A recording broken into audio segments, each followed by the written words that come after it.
ఏదైతే నిన్ననే మంత్రి చెప్పుకొచ్చారు, బస్సులు పెద్ద ఎత్తున కొనుగోలు చేస్తున్నాం, జగన్ టైంలో ఆర్టీసీ సర్వనాశనం అయిపోయింది, దాన్ని కాపాడే ప్రయత్నం చేస్తున్నాం, ఒక 700 ఎలక్ట్రిక్ బస్సులు రాబోతున్నాయి, అంటే ఏదైతే ఉచిత బస్సు పెట్టే ముందు ఇవన్నీ ప్రిపేర్ చేస్తున్నామని. నిజంగా జగన్ ఒక్క బస్సు కూడా కొనలేదు. ఇక్కడే విచిత్రం ఏంటంటే, గతంలో వైఎస్ఆర్ కాంగ్రెస్ పార్టీ అధికారంలోకి వచ్చి జగన్ అధికారంలోకి వచ్చాక అప్పుడున్నటువంటి రవాణా మంత్రి పేర్ని నాని అదే మాట చెప్పారు, తెలుగుదేశం హయాంలో ఆర్టీసీని నాశనం చేశారు, మేము వచ్చాక ఆర్టీసీని ప్రభుత్వంలో విలీనం చేసాం, పైగా బస్సులు కొత్తవి తెచ్చామని.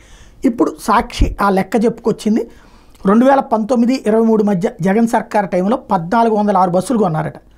2023లో 2736 బస్సులు కొనడానికి ఇండెంట్ పెట్టాం, ఇందులో 1500 బస్సులు వచ్చేసినాయి, అవే ఇప్పుడు వీళ్ళు ఊపుతున్నటువంటిది అంటూ అప్పట్లో ద్వారకా తిరుమలలో 2023 మార్చి 7న, అంటే లాస్ట్ ఇయర్ 23న, 2023 మార్చిలో, అంటే అప్పటికి ఇంకా ఏడాది ఉంది అధికారంలో, ఏడాది 2 నెలలు ఉంది.